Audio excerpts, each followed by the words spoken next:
Hello everyone, this is Anjali और स्वागत है आपका मेरे चैनल लर्न विद अंजलि में। इस पर्टिकुलर वीडियो में हम डिस्कस करने वाले हैं general step for sample preparation for atomic force microscopy. तो एटॉमिक फोर्स माइक्रोस्कोपी के लिए हम सैम्पल प्रिपरेशन कैसे करते हैं, एटॉमिक फोर्स माइक्रोस्कोपी की क्या क्या लिमिटेशंस हैं, and apart from that we also discussed about की एप्लीकेशन एटॉमिक फोर्स माइक्रोस्कोपी के क्या क्या रहेंगे डिफरेंट फील्ड्स में। इससे प्रीवियस वीडियो में हमने एटॉमिक फोर्स माइक्रोस्कोपी का इंट्रोडक्शन देखा, बेसिक प्रिंसिपल, बेसिक वर्किंग क्या होती है, किस तरीके से काम करता है इंस्ट्रूमेंट, वो सब चीज़ें हमने पढ़ी। हमने मोड्स ऑफ एएफएम भी पढ़ा। हमने रेजोल्यूशन के बारे में पढ़ा, कौन कौन से फैक्टर हैं जो रेजोल्यूशन को अफेक्ट कर सकते हैं, उन सब चीज़ों के बारे में हम ऑलरेडी प्रीवियस वीडियो में डिस्कस कर चुके हैं। सो प्रीवियस वीडियोज़ को मैं यहाँ पे पिन कर दूंगी, आप यहाँ पे से भी जाके क्लिक करके उनको देख सकते हैं।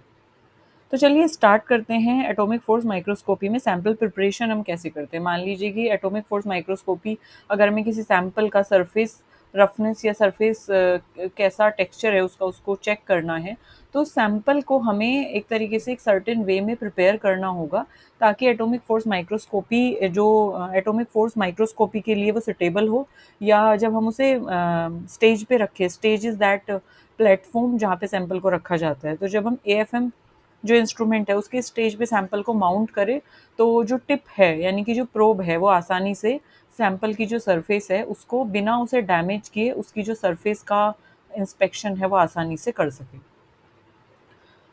सो एटॉमिक फोर्स माइक्रोस्कोपी में जो सैंपल प्रिपरेशन है वो बहुत ही क्रूशियल है ताकि हमें हाई रेजोल्यूशन इमेज मिले। इसके साथ साथ जो है वो बहुत सारे फैक्टर्स पे डिपेंड भी करता है। अब वो डिपेंड करता है कि आपका जो सैंपल है वो सॉलिड है, कि वो सॉफ्ट सैंपल है, बायोलॉजिकल सैंपल है, या फिर वो लिक्विड में है। तो किस तरीके का सैंपल है उसके अकॉर्डिंग हम सैंपल प्रिपरेशन करते हैं। जनरल स्टेप की अगर मैं बात करूँ, मतलब अगर हम ओवरऑल बात करें कि मोस्ट ऑफ द सैंपल के लिए क्या क्या स्टेप्स हमें फॉलो करने होते हैं, मोस्ट ऑफ द सैंपल के लिए कौन कौन सी चीज़ें हमें ध्यान रखनी होती हैं, तो स्पेशली सॉलिड सैंपल्स की हम बात करें, क्योंकि सॉलिड सैंपल्स में इतनी ज़्यादा प्रिकॉशंस नहीं लेनी होती हैं। और मोस्ट ऑफ द अगर फील्ड हम देखें, जैसे कि मटेरियल साइंस है, फोरेंसिक है, या फिर पॉलीमरिक मेम्ब्रेन, तो मोस्ट ऑफ द फील्ड्स जो हैं, मोस्ट ऑफ द सैंपल जो हैं वो नेचर में क्या होते हैं, सॉलिड होते हैं। तो स्पेसिफिकली जो जनरल स्टेप है वो सॉलिड सैंपल्स के लिए दिए गए हैं। सबसे पहले क्या करना होता है, आपको सैंपल की जो सरफेस है उसको क्लीन करना होता है। ऑब्वियस सी बात है कि जब हमें सरफेस का एनालिसिस करना है तो हम नहीं चाहेंगे कि कोई भी रेजिड्यू उस पे रहे। So we want to clean that sample, क्योंकि अगर कोई भी रेजिड्यू वहाँ पे रहेगा तो हमारे पास जो इमेज आएगी उसमें वो रेजिड्यू भी आएगा, है ना। और जब रेजिड्यू भी आएगा तो कहीं ना कहीं हमें हाई रेजोल्यूशन इमेज या फिर क्लियर जो हमारा actual what we want to see वो हमें सैंपल नहीं मिलेगा। So first we have to clean the sample. First we have to clean the sample, हमें डस्ट और ग्रीस और जो कॉन्टामिनेशन है उनको रिमूव करना होता है। और इसके लिए हम कुछ सॉल्वेंट्स का यूज़ करते हैं, ऐसे सॉल्वेंट्स का यूज़ करते हैं जो कि वी कैन से कि वॉलेटाइल ऑर्गेनिक कंपाउंड है, जैसे कि इथेनॉल है, एसीटोन है। तो इन सब में हम क्या करते हैं, वॉलेटाइल ऑर्गेनिक कंपाउंड या फिर ऐसे सॉल्वेंट जो बहुत जल्दी इवेपोरेट हो जाते हैं, तो वहाँ पे हम इसका यूज़ करते हैं। सो बेसिकली अगर हम बात करें इथेनॉल की, एसीटोन की, या डी आयनाइज्ड वाटर की, तो डी आयनाइज्ड वाटर को तो हम कंसीडर नहीं करते हैं वॉलेटाइल ऑर्गेनिक कंपाउंड में। पर अपार्ट फ्रॉम दैट हम ethanol, acetone, deionised water, इन सब चीज़ों को हम यूज़ करते हैं। अब ये क्या होता है कि ये सैंपल के ऊपर जो भी ऑयल है, डस्ट है, ये जो भी अनवांटेड स्टफ है जिसको कॉन्टामिनेंट्स बोला जाता है, जो कि सैंपल को खराब करते हैं, तो उसकी सरफेस से, सैंपल की सरफेस से इनकी मदद से हम उसको हटा देते हैं, वो हट जाता है। इसके अलावा जब कोई भी कॉन्टामिनेशन सैंपल पे होगा वो हट जाएगा, तो सैंपल को एक क्लीन और एक स्मूथ सरफेस प्रोवाइड करेगा ताकि बेटर एएफएम हम इमेज हमें मिल सके। पहली बात तो ये है। दूसरी बात ये है कि इथेनॉल और एसीटोन, जैसे मैंने आपको बताया, वॉलेटाइल ऑर्गेनिक कंपाउंड है। तो वॉलेटाइल ऑर्गेनिक कंपाउंड क्या होते हैं, रूम टेम्परेचर पे बहुत जल्दी इवेपोरेट हो जाते हैं। सो जैसे ही हमने इथेनॉल को अप्लाई किया तो ये बहुत जल्दी ड्राई हो जाएगा, एंड जो भी इसके ऊपर रेजिड्यू होगा उसको अपने साथ लेके इवेपोरेट हो जाएगा, ठीक है। तो ये बहुत जल्दी ड्राई हो जाता है, तो इसके लिए हमें अलग से वेट भी नहीं करना होता है, बहुत जल्दी सैंपल ड्राई भी हो जाएगा। जो भी कॉन्टामिनेंट्स होंगे वो भी इसके साथ इवेपोरेट हो जाएंगे, और इसके साथ साथ इथेनॉल जो है कोई भी रेजिड्यू नहीं छोड़ता है, मतलब वो पूरा का पूरा जो है वो रूम टेम्परेचर पे इवेपोरेट हो जाएगा। तो कोई भी रेजिड्यू सैंपल के ऊपर नहीं बचेगा, कोई भी कण सैंपल के ऊपर इसका नहीं बचेगा। सो this is perfect for AFM, because AFM के लिए हमें क्या चाहिए, एएफएम के लिए हमें ड्राई सरफेस चाहिए, और इथेनॉल जो है कोई भी रेजिड्यू लेफ्ट नहीं करता है, बहुत जल्दी ड्राई भी हो जाता है। तो एक तरीके से परफेक्ट है इथेनॉल, एसीटोन, ये सब चीज़ें क्या है, परफेक्ट हैं for cleaning the sample surface. Apart from that, ethanol को जब हम स्प्रेड करते हैं ना, तो वो इवनली जो है स्प्रेड हो जाता है, सरफेस पे इवनली स्प्रेड हो जाता है। तो ये सब चीज़ें जो है इथेनॉल एसीटोन को परफेक्ट बनाती हैं सैंपल की सरफेस को क्लीन करने के लिए। डीआयोनाइज्ड वाटर भी हम यूज़ करते हैं, इसने बोला इफ़ नीडेड, अगर ज़रूरत है तब हम डीआयोनाइज्ड वाटर यूज़ करते हैं। बट अगर इथेनॉल या एसीटोन है तो हम प्रेफर वही करते हैं। रीज़न मैंने बताई है क्यों। डीआयोनाइज्ड वाटर में एक डिमेरिट क्या है ना, कि डीआयोनाइज्ड वाटर बहुत जल्दी सूखता नहीं है या बहुत जल्दी ड्राई नहीं होता है, और एएफएम के लिए हमें ड्राई सरफेस चाहिए, सो इसलिए।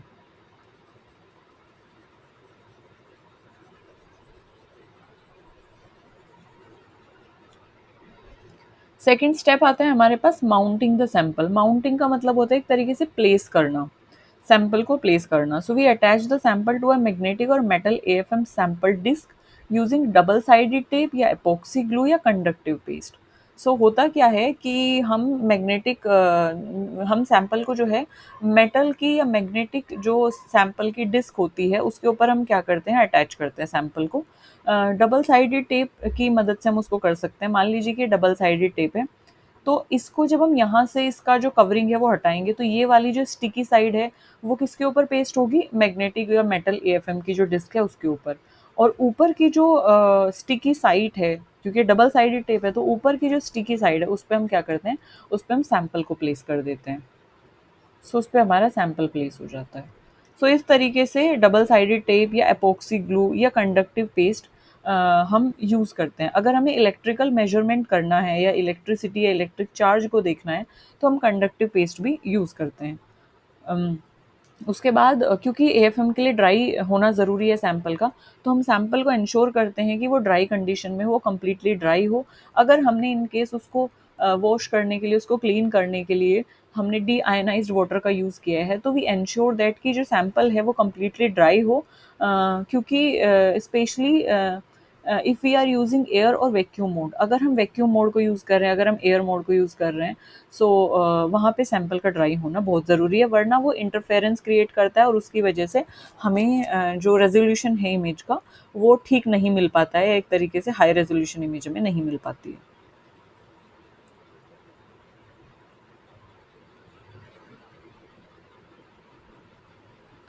इसके अलावा भी इंश्योर फ्लैटनेस, तो हम ये इंश्योर करते हैं कि जो सैंपल है, सैंपल की जो सरफेस है, दैट शुड बी फ्लैट और ओनली स्लाइटली कर्ड। हम ये इंश्योर करते हैं कि जो सैंपल की सरफेस रहे वो फ्लैट रहे। क्यों? क्योंकि जो टिप है वो कहीं ना कहीं उसके कांटेक्ट में आएगी। तो अगर ज़्यादा कर्व्ड होगा सैंपल, तो टिप का एक तरीके से जो रेजिस्टेंस होगा वो ज़्यादा होगा सैंपल के साथ, तो हमें हाई रेजोल्यूशन इमेज नहीं मिलेगी। सो वी इंश्योर कि सैंपल जो है वो फ्लैट कंडीशन में हो, और अगर कर्व है भी तो स्लाइटली कर्व्ड हो। Highly uneven surfaces can interfere with tip movement, क्योंकि अनइवन सर्फेसेज अगर होंगी तो टिप का जो मूवमेंट है वो स्मूथ नहीं हो पाएगा और टाइम टेकिंग प्रोसेस भी ये रहेगा। तो इसलिए वी इंश्योर कि सैंपल जो है वो फ्लैट हो।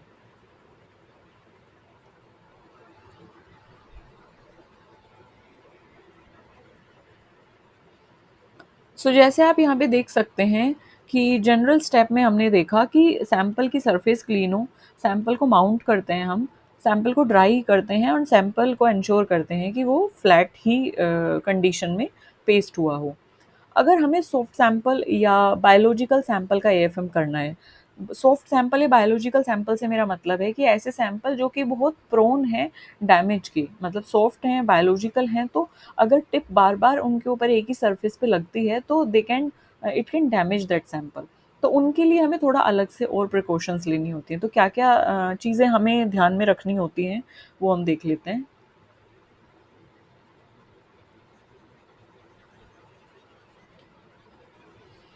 जैसे यहाँ पे दिया हुआ है कि वी क्लीन द सरफेस, तो सरफेस तो आपको सभी सैंपल में क्लीन करनी है। अपार्ट फ्रॉम दैट यहाँ पे होता है फिक्सेशन। फिक्सेशन में क्या करते हैं हम, जैसे सेल्स हैं, टिश्यूज़ हैं, तो हम ग्लूट्रा एल्डिहाइड स्पेशली, तो हम इस केमिकल की मदद से, बेसिकली ये ग्लूट्रा एल्डिहाइड जो है ये ग्लू का काम करता है। It is just like glue. तो ये स्टेबलाइज करता है सेल्स और टिश्यूज़ को, तो हम इसकी मदद से क्या करते हैं, फिक्स करते हैं सैंपल्स को। फिर उनको करते हैं डिहाइड्रेट। डिहाइड्रेट मतलब कि हम ग्रेजुअल ड्राई करते हैं थ्रू अल्कोहल सीरीज और क्रिटिकल पॉइंट ड्राइंग, तो हम उनको धीरे धीरे ड्राई करते हैं, क्योंकि वी डोंट वांट कि उनके अंदर सेल का जो कंटेंट है वो भी सूख जाए या वो भी ड्राई हो, क्योंकि उसे तो हमें चेक करना है, एनालाइज करना है। तो हम क्या करते हैं, ग्रेजुअल ड्राइंग करते हैं कि जो भी एक्सेस एसीटोन है या जो भी एक्सेस डीआयनाइज्ड वाटर है वो ड्राई हो, हमारा सैंपल कंप्लीटली ड्राई ना हो। सो वो चीज़ें हम इंश्योर करते हैं। इसके अलावा माउंटिंग करते हैं सैंपल की। So we place it on mica glass slide और फंक्शनलाइज सरफेस। इसके अलावा हम कोटिंग भी करते हैं और ये ऑप्शनल है। समटाइम्स हम उसको गोल्ड से कोट करते हैं या we coat that with other agent to enhance imaging rate, ताकि कंडक्टिविटी अच्छी हो, इमेजिंग जो है वो इमेज हमें अच्छी मिले। तो sometimes we coat that sample with gold and ये ऑप्शनल है, इसमें ज़रूरत ऐसा कुछ नहीं है। बट इफ़ वी वांट कि प्रिसीजन बहुत हाई चाहिए हमें और इमेजिंग बहुत इन्हांस हमें करनी है, तो तब हम करते हैं।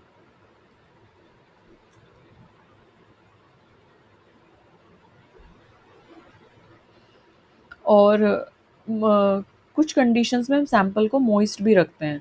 So like if you want to imaging that sample in liquid, अगर हमें लिक्विड के अंदर ही सैंपल को फाइंड आउट करना है, इमेजिंग उसकी करनी है, मान लीजिए कोई सेल है, कोई बैक्टीरिया है, उसको हमें वाटर के अंदर ही उसकी इमेज को देखना है या उसका रेजोल्यूशन हमें पता करना है, तो we keep the sample hydrated during scanning. तो हम क्या करते हैं, सैंपल को हाइड्रेटेड रखते हैं, यानी कि हम ड्राई नहीं करते हैं उसको, मॉइस्ट ही रखते हैं स्कैनिंग के दौरान।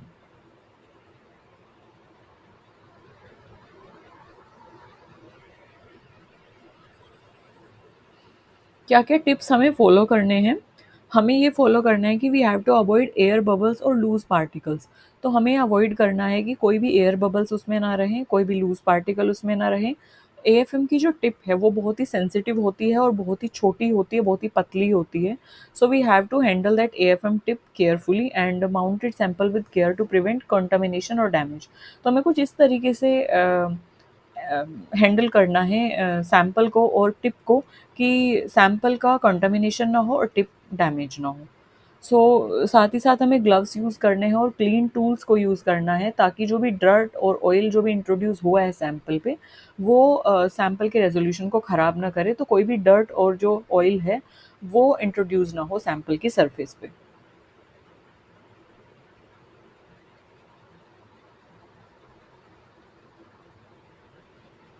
सो कुछ इस तरीके से हम सैंपल प्रिपरेशन करते हैं। जैसे आप देख सकते हैं कि यहाँ पे ये फिक्स भी हुआ है सैंपल, ये कैंटिलीवर है और ये एएफएम टिप है, तो यहाँ पे इस तरीके से स्कैन होता है।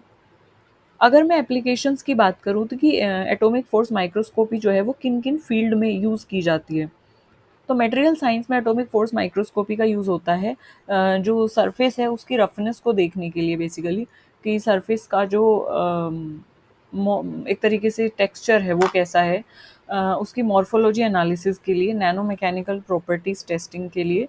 नैनो टेक्नोलॉजी में यूज़ की जाती है नैनो स्ट्रक्चर्स को देखने के लिए, नैनो मैनिपुलेशन और नैनो लिथोलॉजी लिथोग्राफी को देखने के लिए। बायोलॉजिकल और लाइफ साइंसेज में ये जैसे कि डीएनए है, प्रोटीन्स है, they are very very thin structure, we can not see them with naked eyes.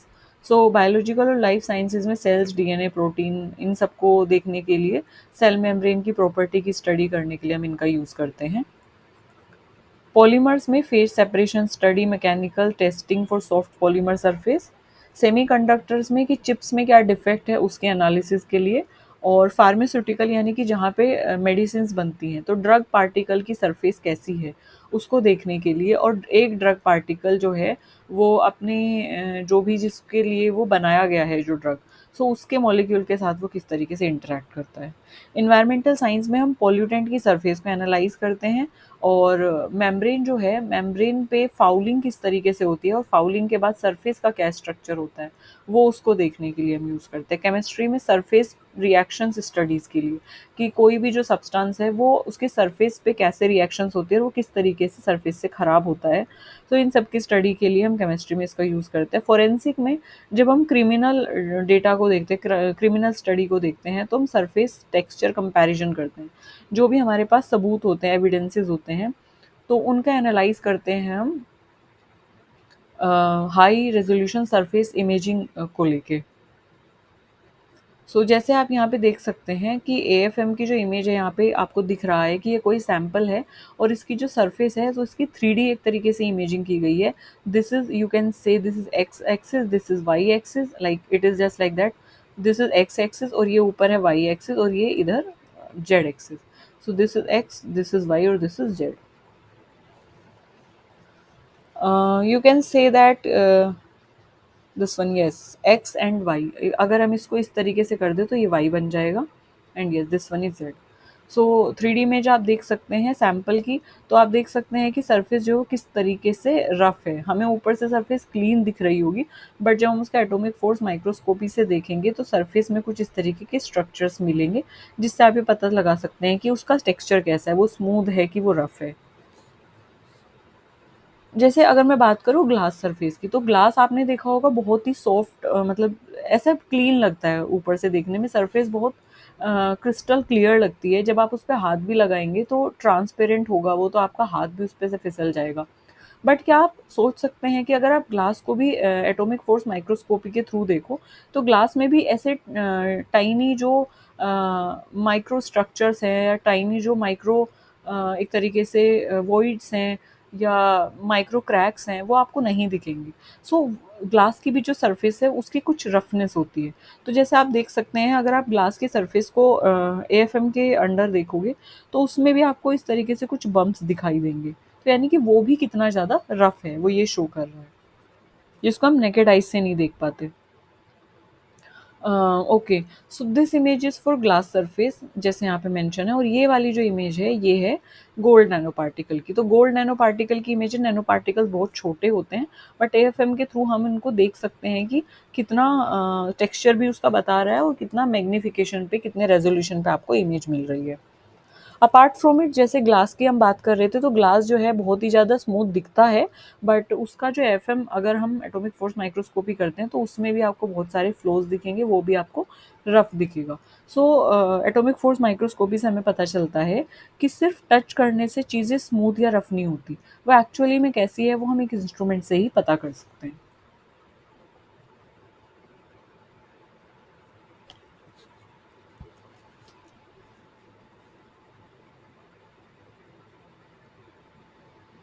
Apart from it, atomic force microscopy की कुछ लिमिटेशंस भी होंगी, मतलब कुछ ऐसी चीज़ें जो एटॉमिक फोर्स माइक्रोस्कोपी में इम्प्रूव होने की ज़रूरत है, या कहीं पे एटॉमिक फोर्स माइक्रोस्कोपी इसमें पीछे है, या क्या क्या उसमें डिसएडवांटेजेस हैं, इसकी बात यहाँ पे हो रही है।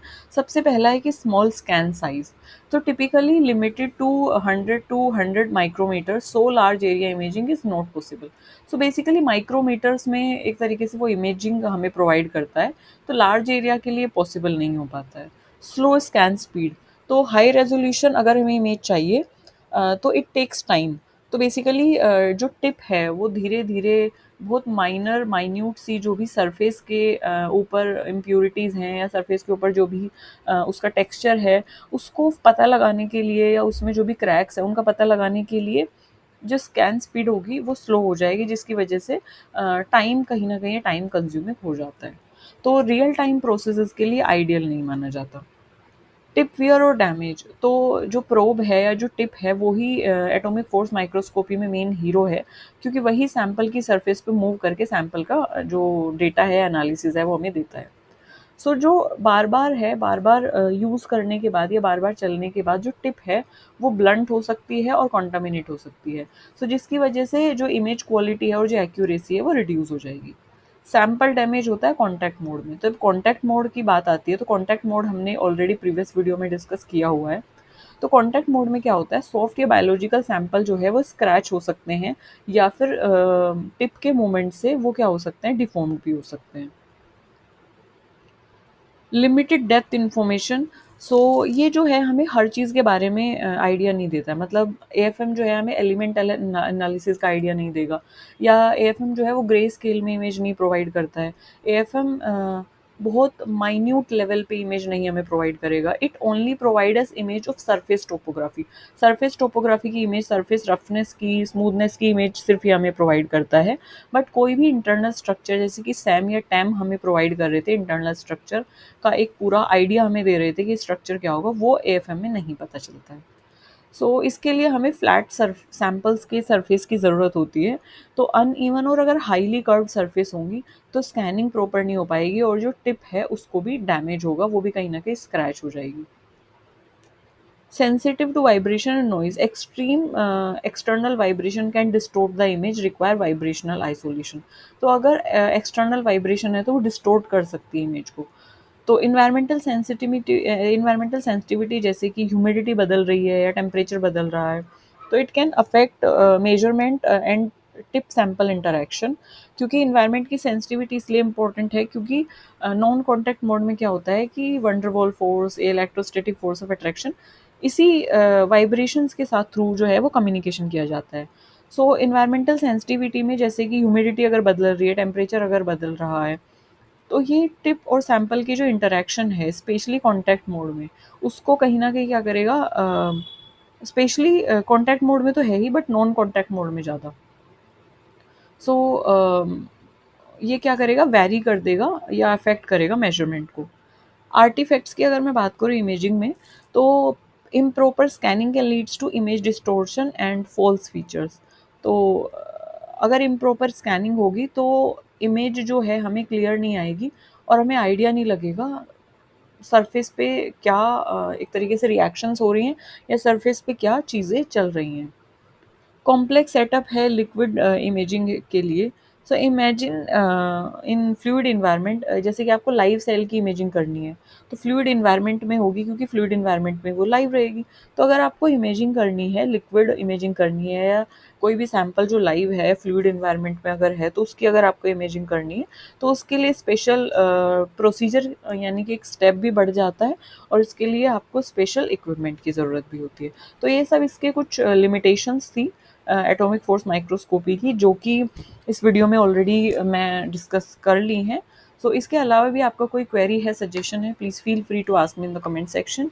Give your suggestion, it is open, and I will be happy if you give suggestion, if you guide me कि what should I post, and what should be the next video, किस तरीके का कंटेंट मुझे post करना चाहिए। सो इन सब चीज़ों में अगर आप मेरी हेल्प करेंगे, मेरी मदद करेंगे, so it would be easy for me to come up with new content. तो नए कंटेंट के साथ आपके पास आना, या आपके समक्ष आना, या आपको चीज़ें इन्फॉर्म करना, वो मेरे लिए थोड़ा सा ईजी हो जाएगा, और आपके लिए भी बेनिफिशियल होगा जब हम साथ में ग्रो करेंगे, सीखेंगे चीज़ें। सो कहीं ना कहीं वो दोनों के लिए ही अच्छा होगा।